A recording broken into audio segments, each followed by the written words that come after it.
Hello, everyone. Welcome to Centering Justice. We're so excited, glad, grateful that you're here joining us today. My name is Hamida Bhagarathi, pronoun she, her, hers, and I have two fellow co-conspirators, well, many, but the ones that'll be chatting through here is Yodit Besvin Johnson, new CEO and president, and Carly Frederick. I call her the maestra of learning communities. Um, and she's going to be supporting us on Zoom. And joining us also are two speaker collaborators this time. We have Malik Yakini, who's the co-founder and executive director of the Detroit Black Community Food Security Network, and Erica Raleigh, co-executive director of Data Driven Detroit. So really excited for the conversation that's going to happen today. I join you today from Ypsilanti on the unceded and occupied lands of the three council fires of Michigan, the Sauk and the Fox and the Wyandotte, and land in which contemporary Indigenous peoples continue to live and thrive and contribute to their and our collective uplift. As we've been kind of having conversations, there are many Native American, Indigenous, and not only Indigenous to the US, practices that have long led into the ways that groups organize themselves, how groups coalesce, convene, think about shared movement and shared space. And I hope that we all continue to draw upon our personal ancestors and ancestors that might not be bloodline, but might be ancestors in spirit, and our histories to think about how we imagine ourselves, as one large interconnected organism that moves together. So why are we gathered here today? So last chapter, we spent some really good time with Karen Taylor-Rees learning about the landscape of cooperatives and worker-owned organizations. So we were sort of getting a sense of what is happening. Today, we're going to spend some time continuing to explore how we organize with thriving examples of cooperative work and a worker-owned organization. So with us today, we have Malik Yakini. And Malik Yakini is co-founder and executive director of the Detroit Black Community Food Security Network. DBC FSN operates the 7-acre D-Town farm and is spearheading the opening of the Detroit Food Commons in Detroit's North End that will house the Detroit's People Food Co-op. He serves as a board member of the co-op. Yakini, a longtime Pan-Africanist, views the work of DBC FSN as part of the larger movement for building power, self-determination, and justice for African people. He is adamantly opposed to the systems of white supremacy, capitalism, and patriarchy. He has an intense interest in contributing to the development of an international Black food sovereignty movement that embraces Black communities in the Americas, the Caribbean, and Africa. He is a co-founder of the National Black Food and Justice Alliance. So grateful to have you with us, Malik. We also had Erica Raleigh with us. Erica Raleigh joined Data Driven Detroit as a founding member in early 2009 as a research analyst and is now co-executive director. She has a background in housing and community development, transportation planning, and public safety research. After taking on leadership of D3 in 2013, she successfully managed the organization's transition to an L3C, which we will talk more about in detail. I think I sort of understand what that is. In 2015. And a co-executive director arrangement in 2020, and a worker ownership structure in 2022. Talk about what Karen Taylor always talked about in action, getting to a place of a worker-owned ownership structure. So, both Malik and Erica are going to be talking us through some of the messy middle that happened for both of them in terms of their organizations that they work with and the ways that they evolved. And what it means to choose to organize in ways that return agency or uplift, retain agency of employees. Yodi, could you help ground us into what the messy middle is? Absolutely. Hey, everybody. I was thinking about liberating our structures or liberation and the messy middle.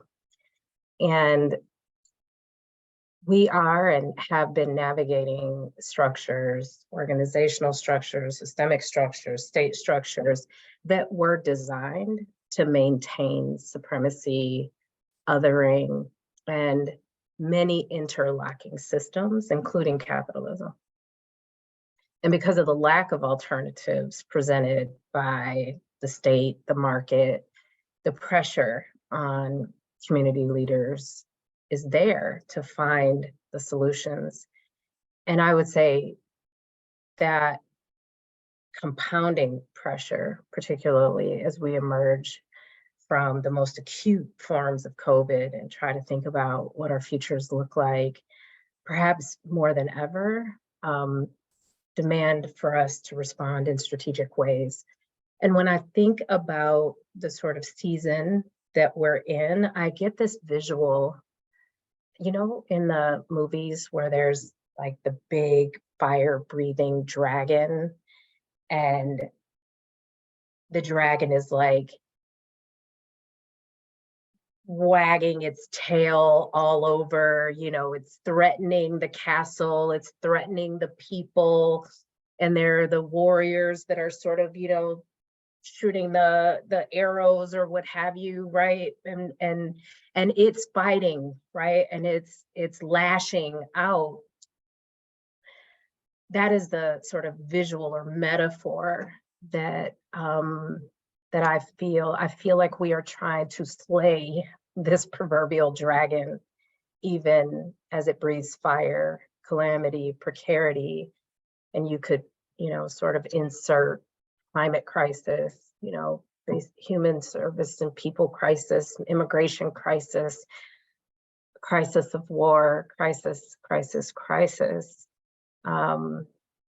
Those things are all coming at us all the time in big and small ways. So on some levels, we're dragon slayers out here until this thing falls. And that is what I think of as the messy middle, that one of the most important aspects of leadership is understanding that it is a resource. It's an energy, a capacity that goes through cycles. And in this messy middle, we need to have more capacity, capacity to understand and to leverage these times will rely on us understanding where we are. And again, my assertion is we're in this messy middle. And as a baby abolitionist, which is sort of what I describe myself as, one of my critiques of abolition is that it falls short of helping to build a bridge between the current state and the future state that we're radically imagining. And as such, there's seasons, or a seasonality, if you will, if we could draw from indigenous traditions and practices that articulate these kind of cyclical patterns of our personal development and our organizational development in the context of our histories and our futures. And so as these cycles and systems are slowly but surely, I hold out hope. I claim Mama Mariam Kaba's mantra that hope is a discipline. We also know that both leaders and organizations need to go through the kinds of ebbs and flows of the seasons.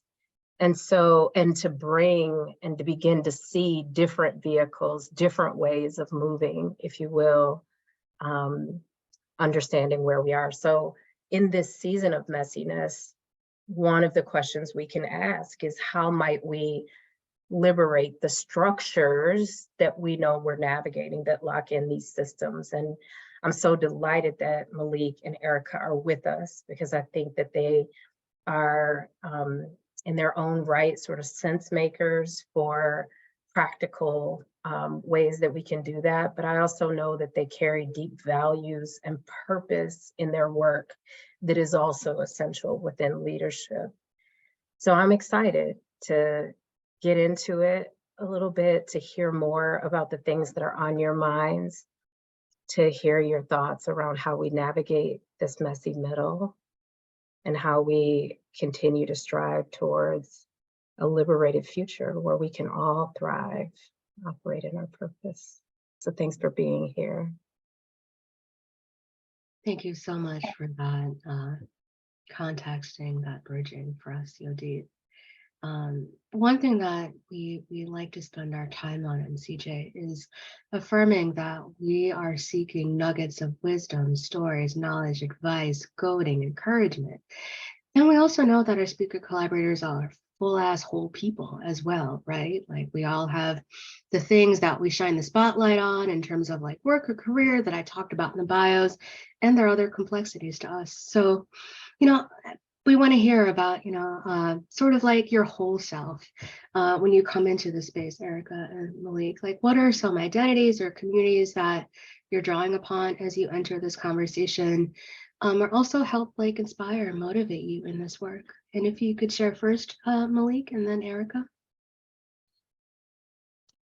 Greetings. First of all, it's a pleasure to be here. Honored to have been asked to share some thoughts about structures and how we transform them and how we transform ourselves in the process.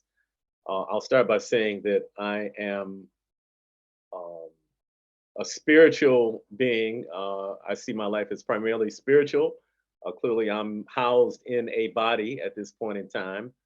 But I always want to point out for me the centrality of spirituality because it helps me see beyond the physical reality that we're currently faced with. But beyond that, I am what is currently being called an African American man in American society.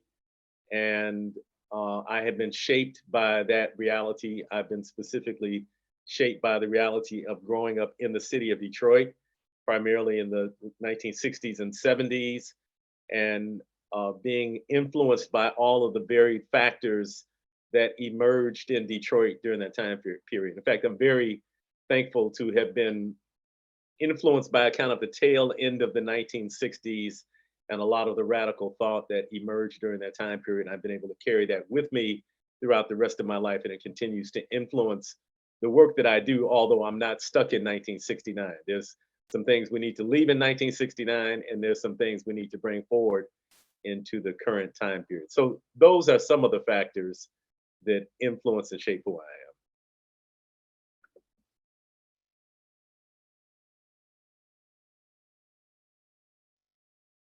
How about you, Erica?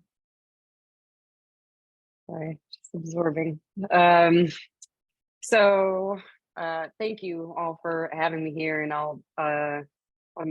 my primary identity in this moment is I'm acknowledging that I'm coming here as a white person. I am a white woman, and I am grateful and honored to be in this space, and looking forward to learning and sharing if it's helpful. I am a single mom of a 15-month-old named Luca, so that is also very top of mind these days, you can imagine. Before that, I was a dog mom, and before that, I was a mom for Data Driven Detroit.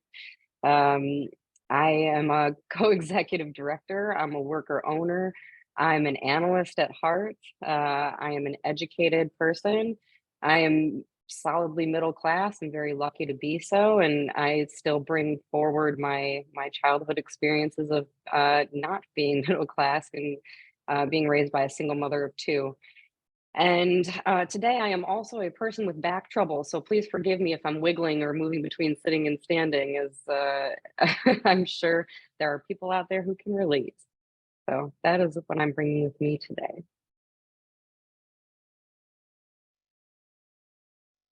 That's wonderful. Thank you for being here, Erica and Malik, and for sharing the things that the parts of your identity that you're bringing into the space, and specifically, Erica, appreciate you naming what is still more of an exception and always an exception than a rule, which is sharing this space with what I like to call sort of our co-conspirators, right? These are folks that, like you, share in the values of liberation. And we know that nod to Malik that these constructed identities were created to keep us apart from each other. So we're delighted to have you here and to be in principled struggle with you. I also just have to say and shout out to you that at the height of the last disaster we had, which was the economic downturn in 2008, and shortly before you came to Data Driven Detroit, I believe Kurt Metzger was running the organization. And he brought a sister in from the Urban Institute to talk about the what she then called the underground economy in Detroit. And it was, do you remember this? Yeah. I sure do. And Yeah. from, it was maybe one of the first times that I had more deeply understood the way data can change narrative. And while we have been hearing about my home city sort of collapsing, right? And how it was now this, new blank canvas for people to build upon, what that researcher described was an underground ecosystem and network of folk who were, whether through childcare or babysitting or I'm sorry, childcare or hair braiding or, so whatever we might, like the gig economy, right? That was thriving. And I still refer to that moment of hearing that research because it was really profound for me. And I would say so much more of the work that y'all have been up to at D3 has helped to shape narrative in Detroit in ways that really are disruptive. So I appreciate you and appreciate the labor of your organization. So we ask every guest on Centering Justice to share a story of how they're transforming a moment or moments where they knew that their ways of being or working had forever changed. And we recognize that this is a broad question, also the dynamism of constantly transforming, but really in the context of thinking about these sort of liberated structures, I'm curious, Erica, how has your thinking about the structure of D3 been transformed? Yeah. So to get you to a big moment of transformation, and that is never complete, right? We're always evolving, and we try to set up our structure at D3 that we are learning hopefully daily, if not hourly. I'll give you a little bit of background on D3. So we were, yes, Kurt Metzger, founding director, amazing data guru for the Southeast Michigan region. Height of the recession, foundations trying to figure out how to target resources effectively, making really hard decisions with dwindling portfolios and knowing that they were probably making decisions on which nonprofits survived and which did not. And they had no data to do that with. So that's sort of the birthing of Data Driven Detroit started there. And there was a need for rapid response, particularly around the foreclosure crisis, but a lot of other issues in Detroit. And so we were originally, the original grant dollars that created Data Driven Detroit were housed at City Connect Detroit. So we were a program of a 501c3. It's now called City Connect, right? Or Connect Detroit. There we go. Dropped a word. So we were started there, and a few years later, we became a program of the Michigan Nonprofit Association. And just after we did that transition, the leadership of Michigan Nonprofit Association and of Data Driven Detroit changed, like within months after the signing of the paperwork and moving all the employees over. And so I took over as interim director of the program that is Data Driven Detroit, still part of a 501c3. And having this beautiful culture that Kurt set up of just being very democratic, but also entrepreneurial at the same time. So we could kind of move fast, but also, it was a very participatory process and around many things. And that culture was really embedded in D3.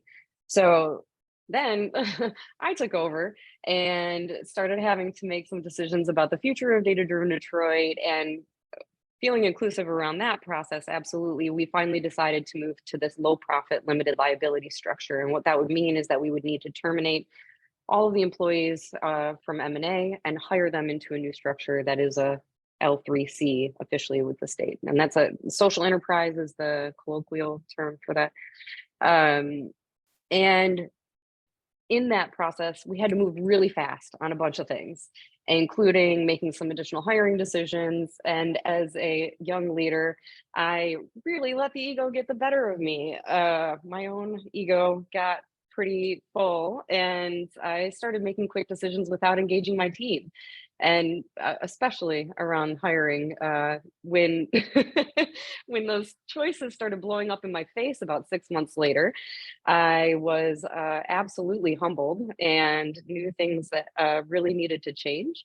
And it was a big moment. And again, there are so many more that shaped me as a leader and changed the course of our organization, I think, forever.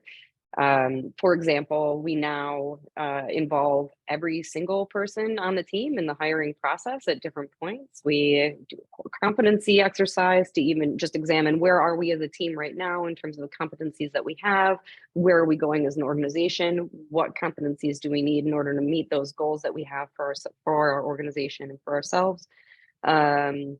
Everybody will meet a person before we even make an offer, things like that. And we have something called a leadership matrix, where every single person in the organization shows up on that matrix in some way or another, whether they're responsible, accountable, need to have input, need to be consulted about different types of decisions. So everybody is involved, and we're very transparent about that. And we also, in the pandemic, moved to a co-director arrangement for our sort of official leadership. So I have a co-executive director now. And it took us about 6 years of work, but we collectively designed a worker ownership cooperative structure that went into effect in January of 2022. So we have a shared governance model now for D3. And so that's a long-winded story, but have that one big moment, but lots of other fun things that have happened along the way to smack me in the face and bring me back to reality, and know that just me making decisions all by myself is definitely not the best way to go. There are lots of perspectives and experiences and other ways of thinking that need to be included for the getting us moving forward with the best path and ultimately results. So. Yeah, that's fantastic. And thank you as well for documenting a lot of how y'all evolved on your website. So even though you did say a lot, there's also a lot of resource available to people. I made notes for some things I'm gonna need to circle back with you on. I think I've always, you have your like system game is fire. Your process game is fire. I love that. I love that. I love it. Malik, talk about sort of how are things transforming for you as you think, you mentioned your beautiful life in the city of Detroit, your coming of age, the time for coming of age. And I'm mindful that you've been in this game for a lot longer than me. Maybe you could tell us a little bit about how things have evolved and transformed for you in the context of the organizations you've led. Well, I currently lead the Detroit Black Community Food Security Network, and I'll start by saying that we are an anti-capitalist organization. We're not really a reformist organization. We think that fundamental shifts in power have to take place for anything approaching justice and equity to occur within American society. But as you have eloquently termed, the messy middle is where we find ourselves. How do we get from the point that we are now to this more idealized state that we like to be in?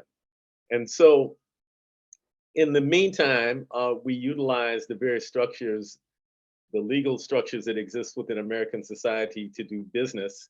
And frankly, we use multiple structures.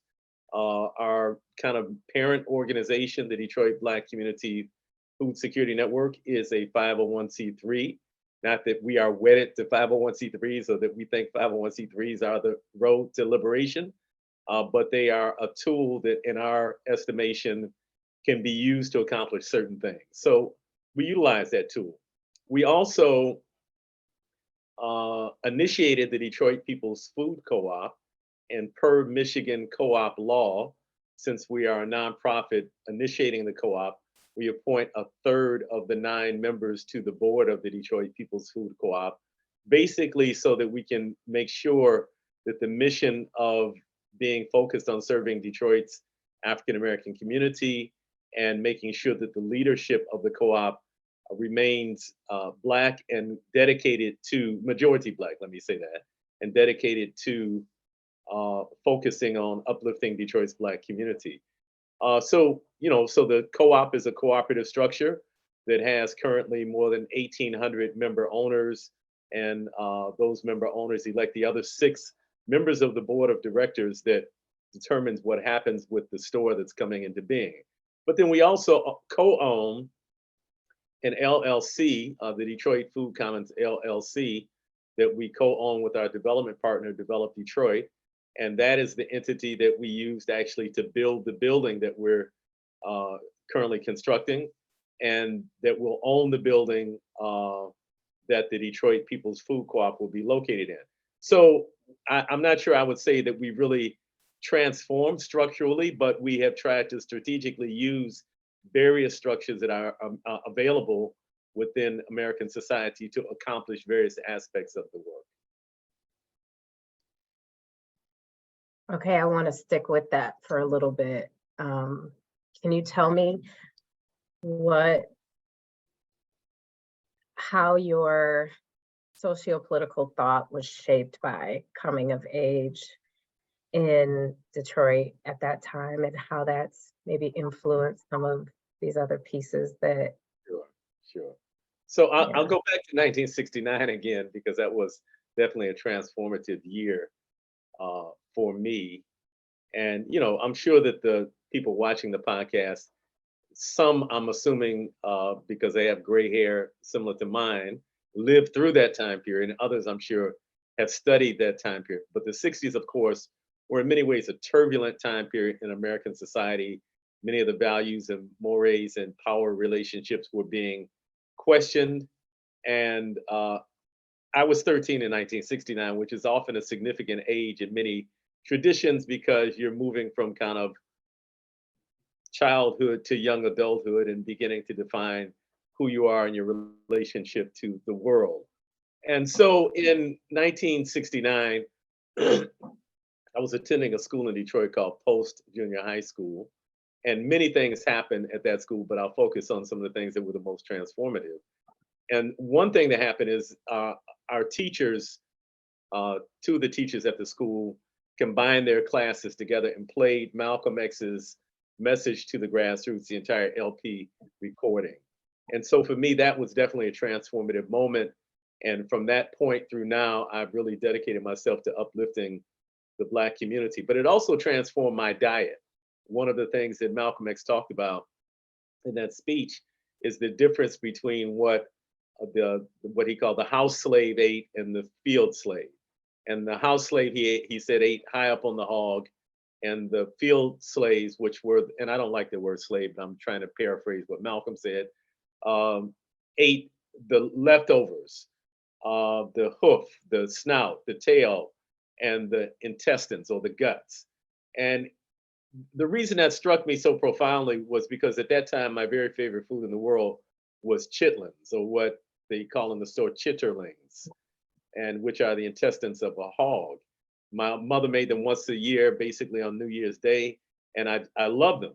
But I never thought about why I liked them. I never thought about the historical or the social, the cultural context that caused my mother to cook those, and it caused me to like them. So Malcolm X put food for me for the first time within a historical and cultural context. And shortly after that, I stopped eating chitlins. Shortly after that, I stopped eating pork. Within a few years, I became a vegetarian. A few years later, I became a vegan, even though I didn't know that's what it was called then. And so since that time, since the 1980s or so, I've been vegan, or as they like to say now, plant-based. And so certainly that also has influenced the Mhm. flute work that I'm doing now. So there's so many other Mhm. things. You might see guitars behind me. I was influenced to play guitar because that same semester, a few weeks after hearing Malcolm X, those same teachers played an album by Jimi Hendrix, and I wanted to be a guitar hero like him. Mhm. So that's a bit Mhm. about my personal transformation. I appreciate that, and I think one of the reasons why I came back to it is that you are somebody for whom I have seen a consistent expression of your core values and your beliefs show up, whether it was at the school or on the farm or now in the co-op. And it's something I've been thinking a lot about, how our, and so when, even as you describe how your lifestyle, your worldview, your way of thinking, I think what I've observed is that, and of course it evolves and it matures and it grows, but that it's informed, it's been a common thread in much, if not all, of what you do. How you care for yourself, how you care for others, how you care for the land, how you care for community. And I think in this messy middle, we got to get clear about what we believe. We can no longer continue to operate in these dichotomous ways. If we believe that every human is valuable, then we ought not be trying to prove why housing is a human right then, right? We will work to make sure that folks are housed. If we believe that every human is valuable, or even our country's values of life and liberty, then we wouldn't lock up, and incarcerate people if we really believed, right? We wouldn't put them in cages. And Erica, I think I've seen that and as well in how you work. You've shared with me over the years a number of as I'm growing in executive leadership, you've been kind, I think, and prior to being CEO here, I was in an operations role, which is completely outside of my skill set, but we needed it. And on more than one occasion, I was like, could you give me the playbook for this? And every time I would read it, even on the materials you have now, and I know you've had a huge impression on the organization. I feel like the values you hold in your life, that you hold dear, that guide who you are in the world, show up there in the work as well. So I wanted to just, in that messy middle, that's what we anchor in, because you can't control what somebody else is going to do. You can't. Yesterday I heard a funder who gave us 6-figure grants, has now decided, well, the economy is bad, and so we're going to give a grant at a significantly lower level, right? I can't control that, but we can control what we believe. And what I believe is that we have an abundance of resources, and we have a responsibility to move reparative level wealth to communities that have had that extracted, right? So I appreciate the model that you've both been, and I hope those in the audience are really, also thinking about, where do our core beliefs in justice, in liberation, show up in our work? Maybe I saw you come off. Yeah. So, I mean, lots of thoughts. I mean, Malik, I think I'm still stuck on what you said 6 minutes ago, but at the same point, Yodit, as you were talking, I'm gonna hang on a few of these questions, Yodit, because I mean, what you were talking about in terms of like being in the messy middle, like being aware of what we do have agency over to change and what we don't, and accepting what we don't, and working within that. Um, One of my favorite questions my therapist has for me whenever I talk about being stuck is sort of like, so what are we going to do now? And it's like, wait, I was just expressing this feeling, this stuckness, this heaviness, and now I got to figure out what to do. But within all of that, for both of you, Erica and Malik, I had a question, that I was curious about in terms of like vision and getting folks on board that I still want to hear about. But what I'm sort of curious about now is sort of like, when you are in that messy middle, how did you come upon? I mean, I imagine your vision isn't static; it's dynamic, ever changing. But how did you have a sense of what your vision was? How did you how were you able to discern a way forward? If you could talk a little bit about both maybe what that process was like for you, as well as what some of the steps looked like when they were happening in live.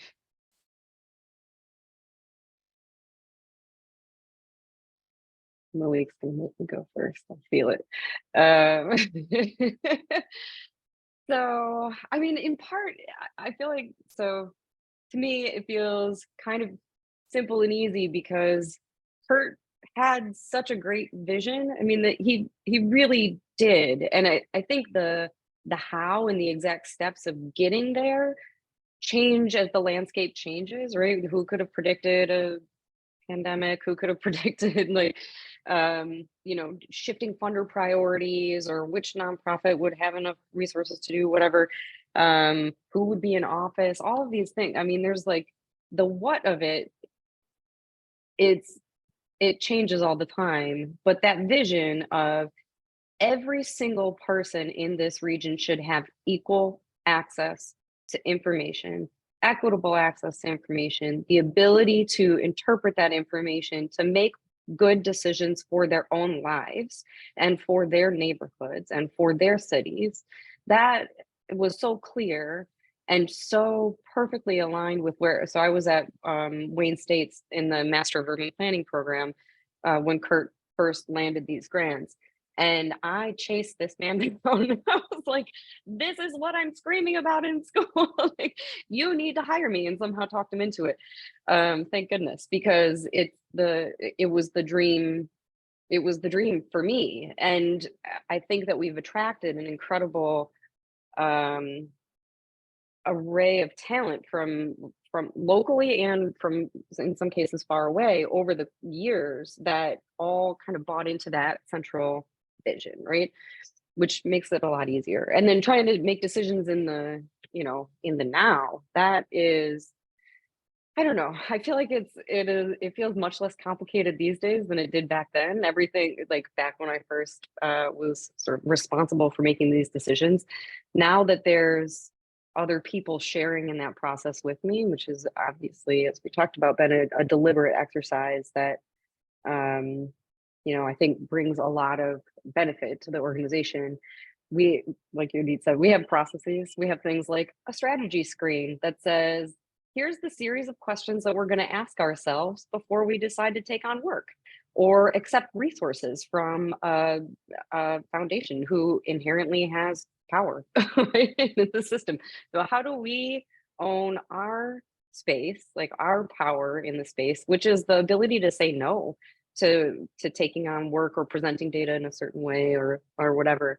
I guess I don't think I knew this about myself or hadn't named it about myself, but I guess I'm kind of a process person. What I don't love is getting caught like having to make a spur of the moment decision without a framework through which to make that decision that incorporates values and lived experience. And so as we sort of bumble along our way, I naturally just sort of gather those things together to say, all right, what did we do that we would like to improve? What could we have seen ahead of time that we would like to foresee the next time this comes up? And how do we document that in some way for the organization for the future? Because I might not be here forever. The composition of the organization is going to change, but we have, this collective vision and, and set of values, and we want these things to live on past the individuals that are playing different roles within the organization. So I think that's how I approach it. I'm sure there's a lot more in there, but yeah, that feels about right today. So I'll go back to the first statement I made about being a spiritual being. Because what I found is that when you align with your own life purpose, it becomes less about trying to convince people to do something, and you begin to become a generator of energy that exudes out to other people and influences people on a level deeper than the intellect. When we're trying to convince people of something, we're appealing only to one small part of them, their intellect. And there's much deeper levels of human beings, which is why music and art and things touch people on a level that the intellect can't. And so I think for me, being spiritually grounded and being having the sense of security and protection that comes along with that has allowed me to move and think in a way that is not unduly influenced by fear of what might happen to me, you know, as a result of bucking the system. The fact that I haven't had a paycheck in 30 some years that I didn't sign has probably helped as well, because I don't live with the kind of fear that many people do. Oh, if I say this, I'll be fired, or I won't have a car, or where will I live? I don't live with any of those things. The other thing I want to say is that Bob Marley said this is a time to know and not believe. And so there are certain things that I know, and I'm not really into debating those things. And so I move with a certain certainty and assurance because I know. And as long as I'm grounding myself within the values and principles and concepts that that I hold dear, then things will manifest. The second thing, though, in terms of developing the vision for the organization, I would like to think that the kind of multifaceted business vision of the Detroit Black Community Food Security Network is actually informed by history, that we didn't just sit down and think of some things and say, oh, we want to do a food co-op and a farm. That we have studied intently both African American history and the various ways in which we have approached trying to create justice and equity in a white supremacist society.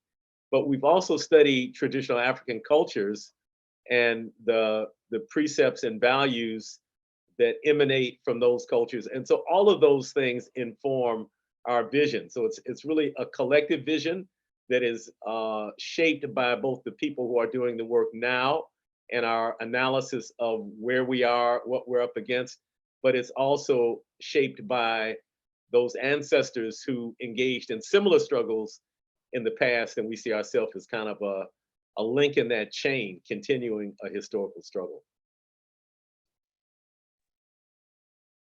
Malik, well, both Erica and Malik, I had to break out the paper and start taking some old school notes. You know, kind of moving from believing to knowing. One of the through lines I hear between both of you, Malik and Erica, is sort of this very informed thinking, choice presentation, decision making that's happening, both in terms of history, research, kind of like having a very culturally informed way of the past, the present, and intentional decisions about how to move for the future with a focus on repairing. And, you know, there is this piece of where, like, I'm curious, Erica, like how you floated the idea to the team before it was an L3C, you know, kind of like what were some of the like how did that vision translate to like the thing that was structural, that sort of how did that transition happen?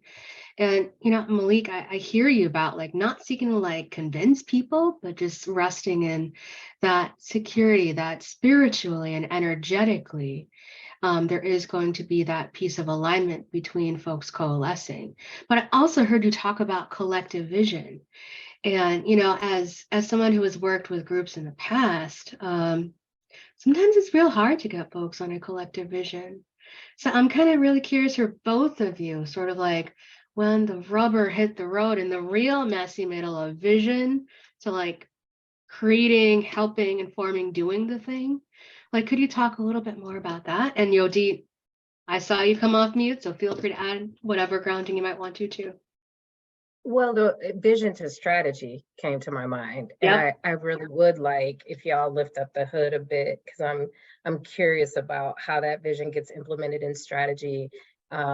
You know, I'd like you to talk a little bit more about the structures of the co-op, you know, of the food security network, of D3 leadership structures. How did you take those bold visions, put strategy and practice around them, and yes to what I heard you both say, this marriage of like knowing spirituality, right?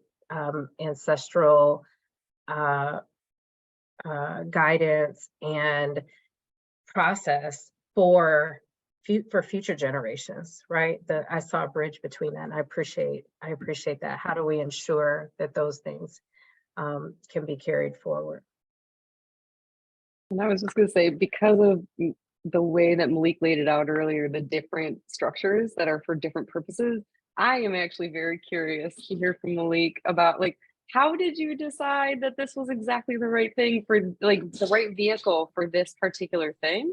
Because we struggled really hard with this at D3, trying to figure out what structure to land in. And I still think it was the right choice, but you know, I don't know.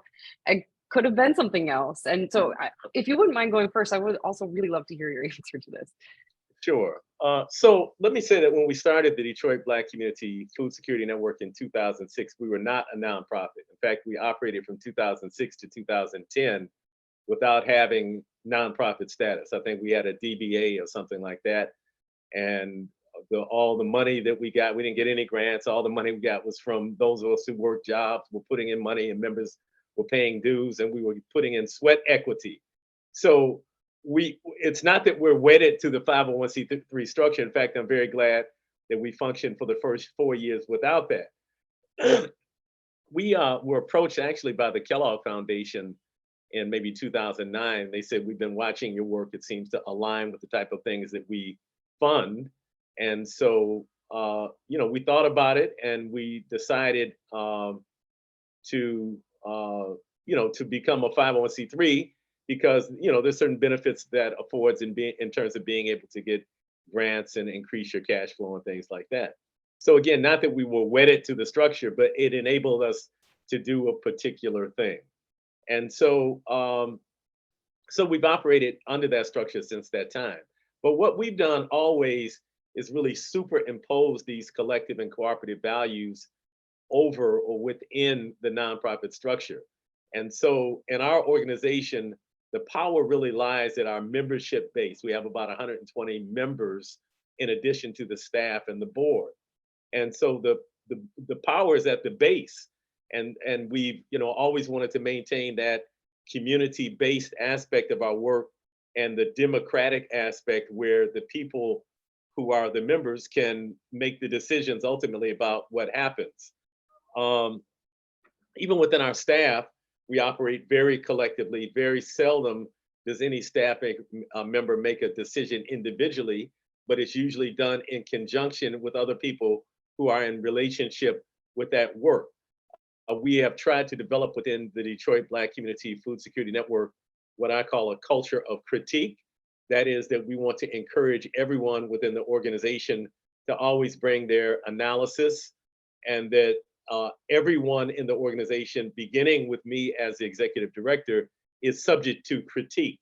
Now, the reality is, even though we try to foster that within the organization, people are so oriented to being in organizational structures where the person that has the title of director or whatever, and who signs the paychecks and who has the ability to fire them, they're so used to being in structures where there's some reprisal if you criticize that person, that it's very difficult for people to see, no, we really mean it. You really can.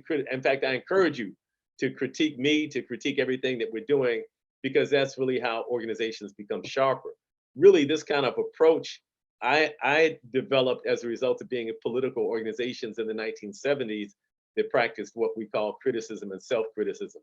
And also from reading revolutionary theory by people like Chairman Mao, who really talked about combating liberalism and how we have the responsibility of critiquing ourselves and each other in order to sharpen the work. And so even within the nonprofit structure, we try to create a culture which encourages a collective and cooperative decision-making and action. In terms of the Detroit People's Food Co-op, I mentioned early on in the talk that we are an anti-capitalist organization. We think that capitalism is a terrible system, both for human beings, for a number of reasons. I don't really have time to go into all of those reasons, but I'll say one of the most pronounced reason is that it creates tremendous disparities in who has access to wealth.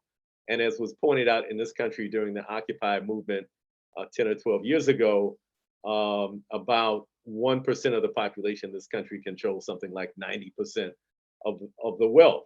And so that's one of the reasons capitalism is bad. But also it's bad because it prioritizes profit over the health of human beings and over the health of the planet. And so not only is it not a good system for humans, but it's not a good system for the planet because it's contributing to the destruction of the planet. And so all of our work, even though we realize we're in the messy middle, we think the work in the middle has to be geared towards getting people to see that the end objective needs to be the dismantling of these systems, not just the reform of them, but the dismantling of these oppressive systems. And it's very easy for groups to become just reformist groups if you don't keep that more, I'll say, revolutionary objective in the forefront of your mind. And if you don't organize in a way that ultimately has the objective of building empowerment, building power within people, and building within people the power to make decisions about what is in their own best destiny. So what is in their own best interest. So what we're doing really is developing within our community a sense of self-determination, that first of all, we have the right and the responsibility to determine what is in our own best interest. And by doing that, we contribute to humanity. The best way that we can contribute to humanity is by deciding within our own spheres of influence how we enact the values that we hold true both individually and collectively. So, so the co-op structure is something that we think is important within the context of a capitalist system to begin to move people's thinking away from this kind of rampant individualism that we see in American society to the possibility of us coalescing in collective ways, in ways that share profit, in ways that create democratic decision making, and in ways that are rooted in the understanding that every human being has the right to, there are human rights that all of us have as a result of being a human being. Largely, the struggle in this country is a question of recognizing the humanity of everyone, because once we acknowledge someone's a human being, there's certain rights that go along with that.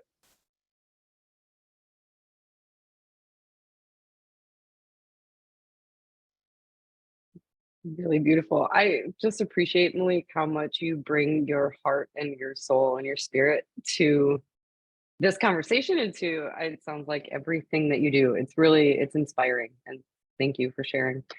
I have completely forgotten the question now. So Okay. I mean, we're yeah, sort of thanks. talking about, like, you talked about vision and how does that, how is that made manifest, or will manifest, or person fest, fest in your organization. And I think what I heard Malik saying is there's a ethos and a worldview that is driving everything from how am I getting, correct me, Malik, if I oversimplify. Yeah, and so the structure is the apparatus, in this case, to be able to bring in, resource, but it itself is not driving your and those you work with ethos and worldview, which is self-determination, is liberation, is justice, is collectivism, right? Those things are present throughout. And I really appreciate that, because a lot of the folks that we work with are encumbered by these apparatuses, right? I have to behave this way because I have to use money this way because we're a C3. And it that fear that you talk to often either immobilizes or stagnates that progress, right? Something, I just want to be clear that choosing to operate within those structures does not mean there are not encumbrances. There certainly are. And so I just want to acknowledge that. Yeah, I was by no means suggesting you were without struggle. I think we're all, any of us that are in this thing are navigating that. Anyway, Erica, I think just kind of, again, trying to you have this vision, Kirk has this vision, you're moving that vision forward, and it's informing and shaping strategy. And I think we're asking how. The aim is, how can those folks who showed up here today kind of understand how we go from big picture, less, liberating structures to like operationalizing that and putting Yeah. strategy around. And I think too, I mean, just even in terms of organizational structure. So I am hopeful, and I very optimistic about changes in the culture around this. But it's so interesting to me. I grew up in the nonprofit sector at a different time and coming from a different angle.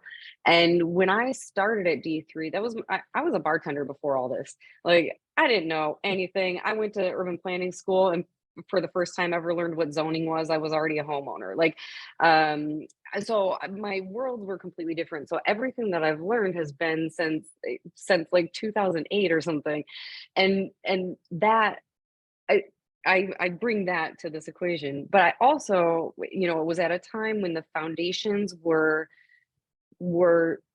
so heavily influential because the apparatus of government had so really been disinvested, if we're being real. Like, there were so little resources at the city of Detroit itself that a lot of the, planning functionality and neighborhood organizing, all of that really, there were groups at the community level that were doing the work, but the foundations were controlling the flow of resources. And so the power dynamic was so off.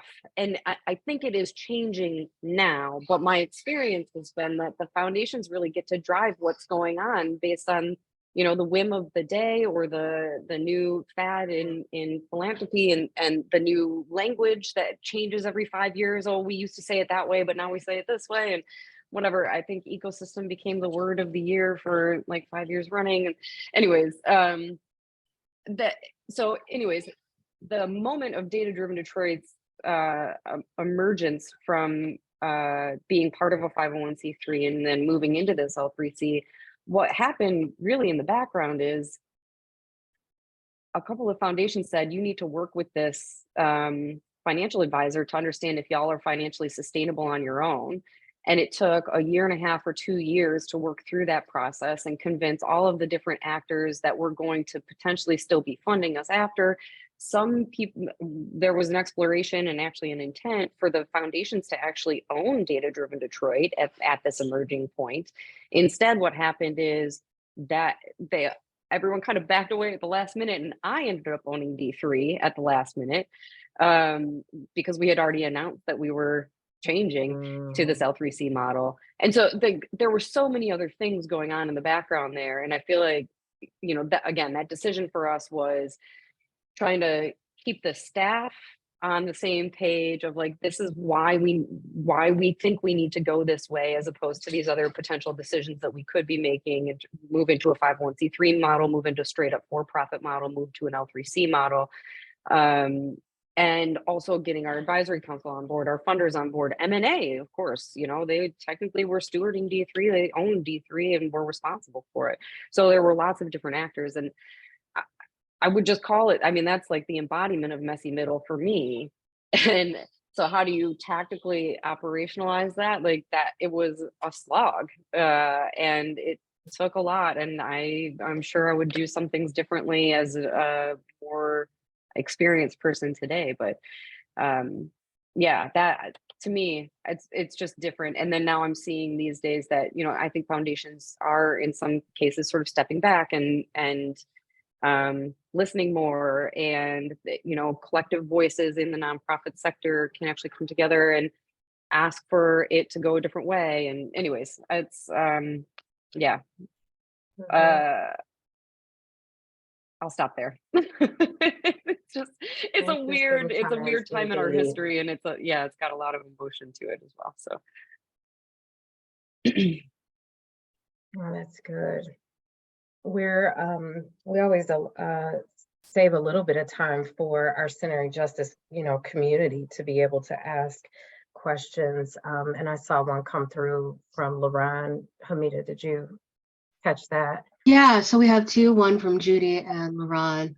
Also, just want to put an open call, Erica and Malik, if there were things that you were like, I came here, I wanted to talk about this, Deet and Hamida did not ask me this, but I need to share it. Like, please include that too. But I'll start off with reading and then pasting in the chat. Judy's question, appreciating Malik's acknowledgement about the ancestors and their direction and guidance in the work. Wondering about whether you have collaborated or had discussions with the indigenous tribal peoples in the area about the food cycles and lands on which we all live, harvesting original food sources, etc. Do you have some co-creation work that's been happening? Yes, not as deeply as I would like, and I hope we can deepen that work. But one of the things that we do for the last 3 years we've done is every year when we open our farm, and perhaps I should say this, that the Detroit Black Community Food Security Network does several things, including operating D-Town Farm, one of Detroit's largest farms. We operate 2 youth programs, and we are building the Detroit Food Commons and initiated the Detroit People's Food Co-op. So every year at the beginning of our farming season, before anything else happens, on day one that we open, we have Sister Rosebud, who does agriculture in Detroit and is a representative of the indigenous community, to come and open our season with a land acknowledgement and prayers, because we do understand the complicated relationship that we have, being the descendants of enslaved Africans doing farming on land that was essentially gangstered from the indigenous population by colonists from Western Europe. And so that's one small symbolic step every year that we do. But also we are co-sponsors of the Detroit Black Farmer Land Fund. And the Detroit Black Farmer Land Fund has intentionally also made grants to indigenous farmers and Latinx farmers in the city of Detroit. And certainly we see our destinies as being tied together. So we would like to deepen that relationship. We need more and more discussion as we move forward on what liberation, co-liberation looks like for us in America, about what it means to be on colonized land and how we create something approaching justice. Frankly, I'm not sure that real justice can be created in this society, because it would be so disruptive that it would basically dismantle the whole society. For example, it's not realistic that all of the children of colonists from England, Spain, Holland, France are going to, give up the land that they so-called own and go back to the countries of their ancestors and return the land to the indigenous population. So if that's not going to happen, which would probably be real justice, then what we're talking about is really something that is relative justice. But in summary, yes, we do some work with indigenous farmers, and we would like to deepen that work. We think it's very important.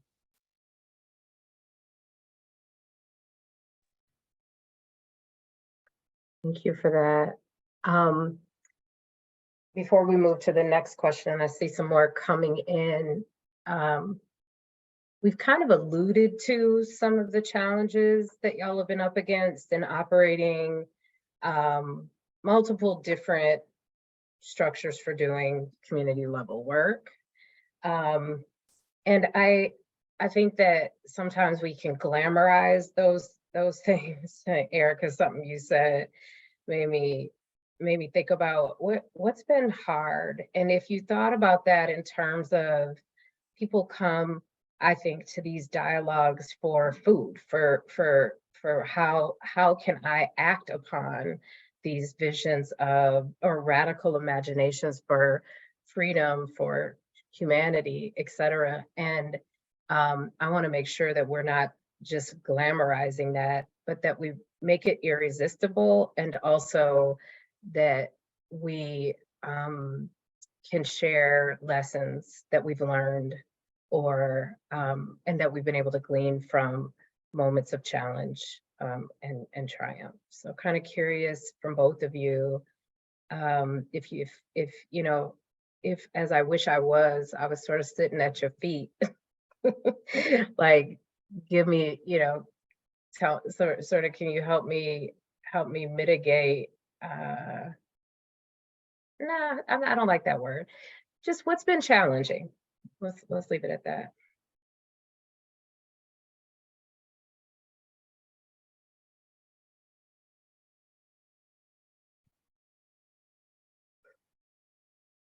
Yeah, I would say, I mean, overall, it's not so glamorous most of the time, right? Mm, It can be fulfilling, rewarding, beautiful, absolutely. And camaraderie, real impact in the world, all of that stuff. And I think for me, I have to center those things to keep me going, mm, because a, a lot of, yeah, I think a lot of it is actually really hard, and there can be, huge disappointments along the way, and even just like trying to get enough money to keep going every day. And by the time you've professionalized enough to have employees who then have mortgages and new babies and all of that pressure of, I have to make payroll in a couple weeks, and what am I going to do if I don't get that one grant in time, or that check coming in time to make the payroll push. There's there's a lot there. I think for me, so a couple of things. One is the first time something happens, I do tend to freak out a little bit.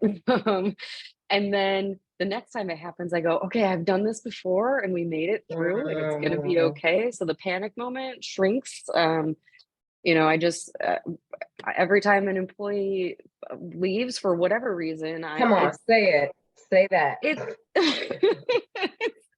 one, it's devastating. It's It's so sad. devastating. It's Yeah, just, it's the worst. And especially when there's somebody that you adore, but even when there's someone that you don't, because every member of a small team is essential.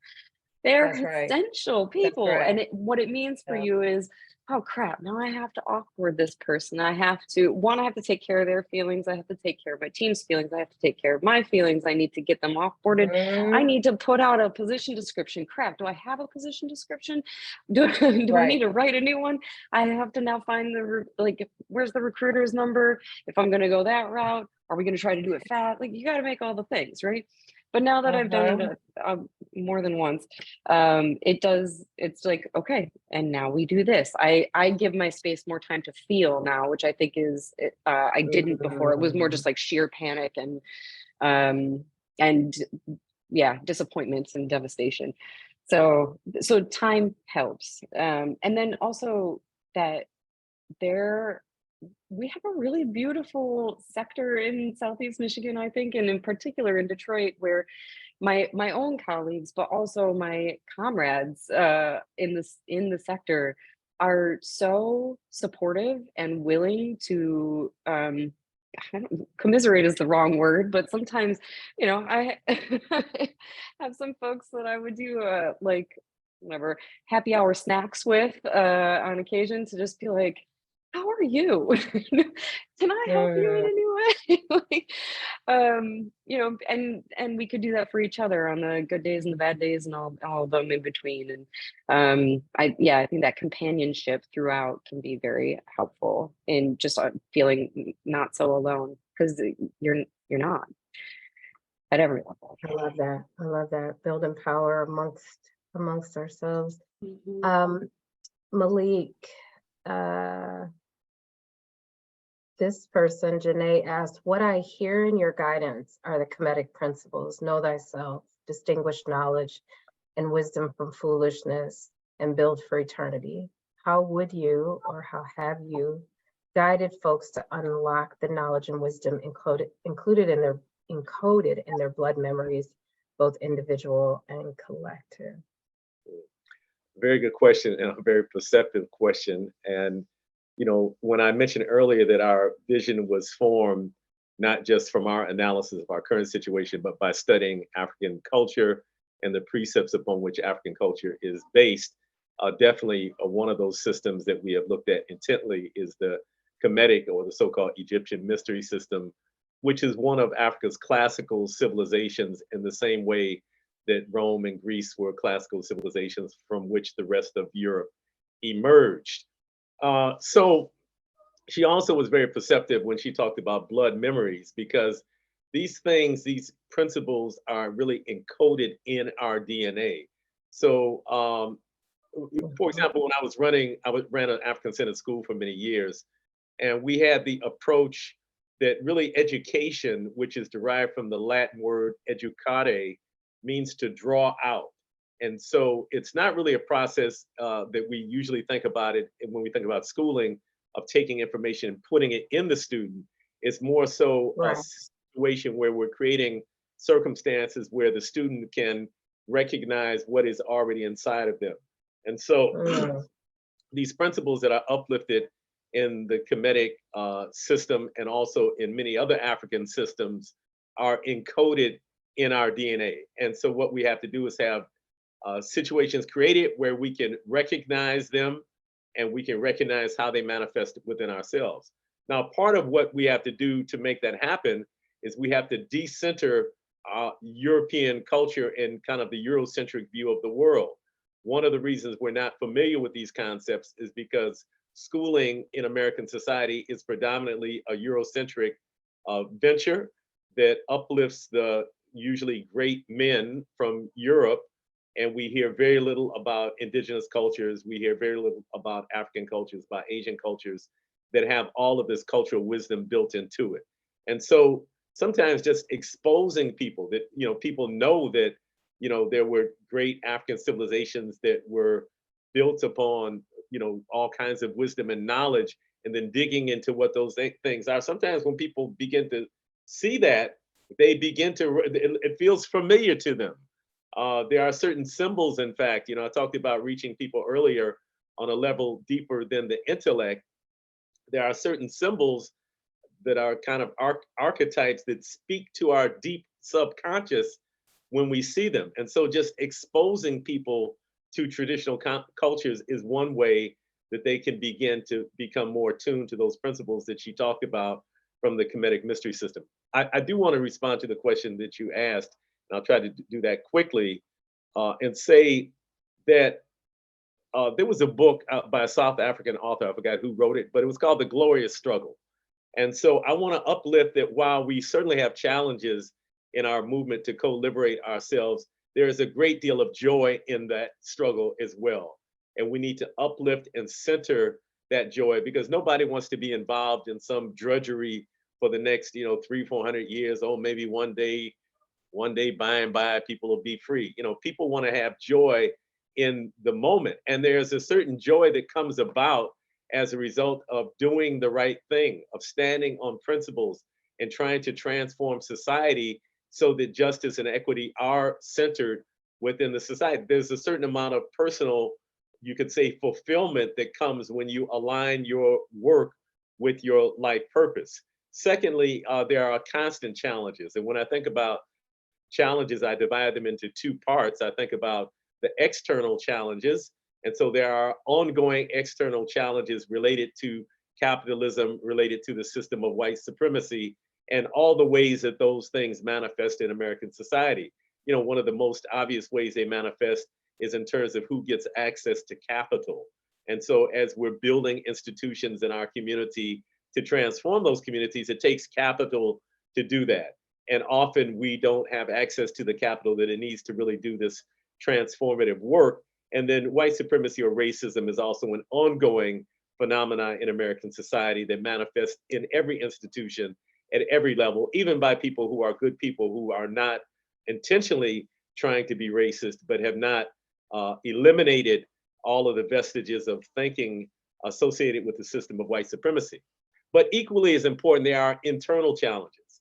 And so it's not just that we're fighting against structural, systemic racism and systemic disparity, but those things exist inside of us as well. We have lived in a society and we have internalized oppression, and we have all kinds of baggage related to the trauma that comes along with living in a marginalized part of society.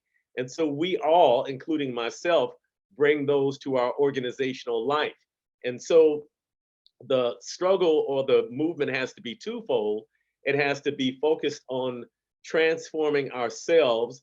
and living those highest ideals of what it means to be a human being. And one of the ways we can know what those ideals are is by studying the various indigenous cultures around the world.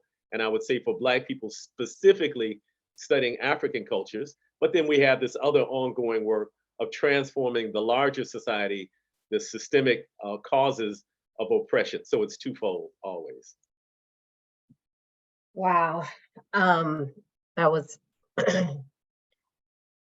that was a lot. I think that last piece, though, this idea of the inside out job, and whether that's, as you know, our own internal transformation outward, and also our organizational transformation outward. You know, I see a lot of, I'll just speak for New. I felt like we were like the cobbler's shoes. We were out proselytizing how, you know, nonprofits should be operating, and not always aligned ourselves with those, you know, quote unquote best practices. I think we've let go of a lot of that best practice language, but we had to figure out if we want to be supporting more whole and healthy organizations, we need to be one ourselves, right? Or at least trying for that. And if we want to be challenging inequity, racism, othering, lack of belonging, we got to look at ourselves first. How are we propping up and perpetuating those systems, or at least contributing to them? So thank you for that reminder and all that other rich. Thank you, Yogi. So I want to make sure that we don't miss out on Laurent's question, which I think really pairs nicely with Janae's question. What are some of the tools or techniques or practices that historically or traditionally have been used within especially Black communities to create justice and equity while we've been ensconced in a white supremacist society?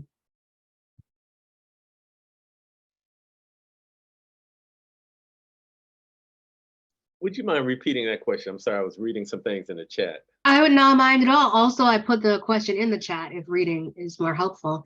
But basically, Laurent, you know, sort of like, and building a little bit off of Janae's question, what are some tools, techniques, skills, like practices? What are some tangible things or tangible practices that come from history or tradition, particularly within Black communities, that push against that white supremacist society and create justice and equity? Sure. So I would say one thing would be cooperation. And Dr. Jessica Gordon-Nimhart, in her book Collective Courage, has written extensively about how African Americans have traditionally used the cooperative model as a way of galvanizing our collective power in the face of a society which is hell-bent on keeping access to all of the resources to itself. Now, those cooperative ventures didn't always call themselves cooperatives.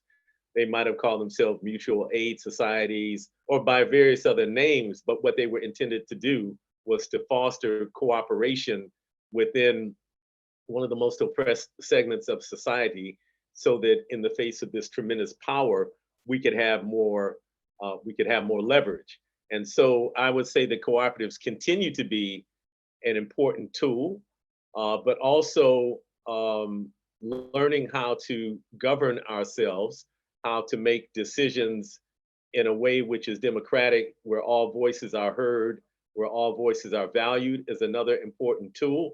But I would say generally the most important thing is organization, that we certainly can't fight against systemic oppression as scattered individuals. And I think this has been a trend throughout our history. We've always realized that this is work that we have to do together.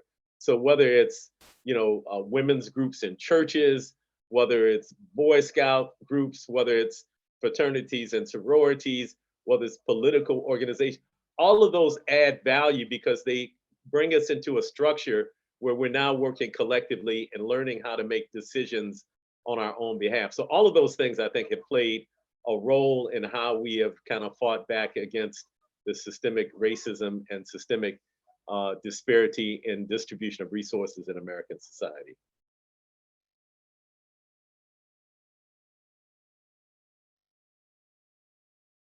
Wow, thank you. Yosi and I both shared the link to that publication you referred to, Malik.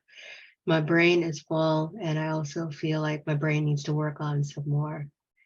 I also want to, and I think this is a question probably for both Malik and Erica, from Sarita. Being that we are in a capitalist society, how do you keep going when your organization isn't as financially successful?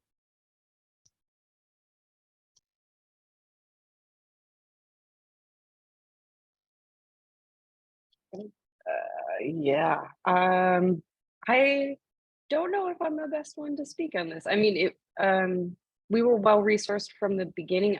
I feel like we were very blessed, acknowledging that an older white man was able to get grants to the tune of $1.8 million to start Data Driven Detroit. That's real. And at the same time, in 2015, when we were out on our own, we left M&A and started our own thing with like maybe $70,000 in the bank, which was enough for a month or two of payroll at that time, given the size of our team. And we spent the next 5 years living really on the edge. Like there were almost every single payroll, I was worried. The farthest I ever saw cash flow out was more like, I think one time I got to 3 months. I was confident I had enough money to pay people for 3 months from that moment. And so it's a bummer. I will say that. Can I ask you a Strategies quick follow-up on that though, Sure, sure. Erica? When Karen Tyler Ruiz was with us last month, she was talking about sort of the resilience of co-ops and worker-owned organizations, at least through more recent economic, you know, challenging economic times. And what I felt like I heard from her was the ability of the collective to make decisions about, I guess, rather than, I want to make sure I'm like properly stating what she said, which was essentially like, they could decide, oh, everyone's going to pare their hours back, for example, to bring some reduction in expenses to the whole, as opposed to where other organizations were that there was an expectation that you eliminate positions. That's just one example. I'm curious about both of your hot takes on that. Because I think we are more vulnerable as single organizations, period. Like just, and particularly when we don't have diverse sources of revenue. I think Sarita brings up a really good point, and a lot of those grassroots groups or groups that are less financially whole happen to also be led by oppressed and marginalized identity folk and communities. Yeah. And I'll say, so in the pandemic, we did exactly that. Even though we weren't officially on paper cooperatively owned until January of 2022, because we had spent so long designing the structure, we also were already kind of operating as if we were a cooperative. And when the pandemic came, I think we were down, it was a very small amount of cash that we had on hand. And I sat down with the worker owner creator board. So I think it was 6 or 7 folks at the time. And I said, this is the situation. This is what we see. Holy cow, there's a global crisis and we don't know what's going to happen. What do you guys want to do? And we talked about all of those options. So we did have folks already volunteering, and because it's faced with, some of us are going to lose our jobs, or all of us are going to take a bit of a pay cut, and we can do that in multiple different ways. Like, a higher tier takes a little bit more of a cut, or do we do it equally across the board? Like, we talked about some of those options, and we ended up not having to implement any of them because we found other routes, including through philanthropy, to buoy us through. But that was definitely on the table, and I think that that is significantly different from how we would have operated, I think, as a 501c3 before thinking about cooperative ownership and all of that. Mhm. It's one strategy. Baba, I'm gonna have you round us out. We have a couple minutes, and would you include in rounding us out an introduction of your music that will close this Zoom, the Sure. webcast?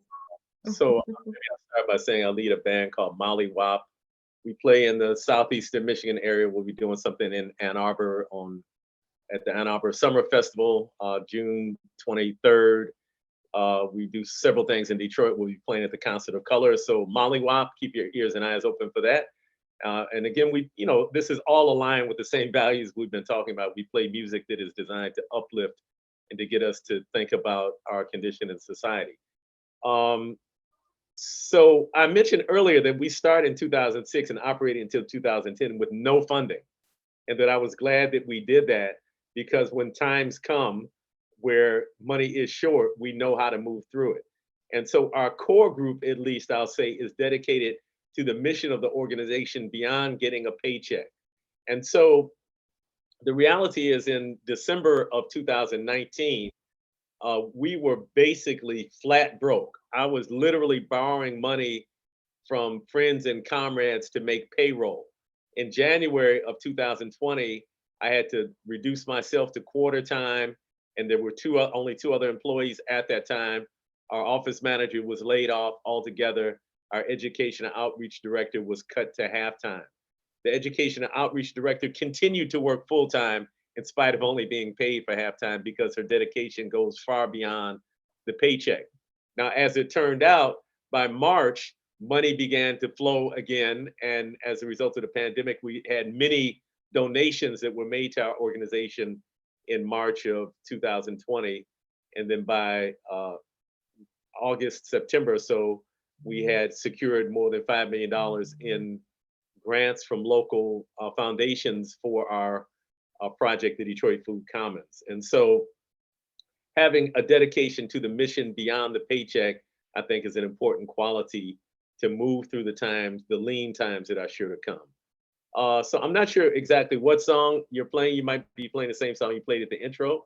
But again, Molly Wop, we're all over the place. We're on Spotify, we're on Instagram, we are on Facebook, and we have a website that I'll put in the chat, and I would encourage people to check that out and to think about music and art also as a way of moving people forward as we're trying to define what it means to be a human being living in right relationship with the earth and with each other.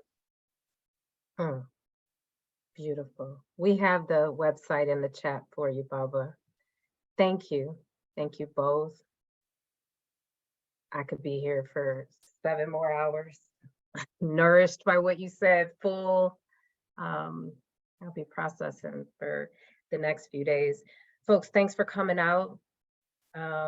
We hope that you will join us for Centering Justice Unplugged. We getting together, y'all. We're gonna have a party out at the Ipsy Freight House. You can learn more at our website, www.anew.org. Take good care.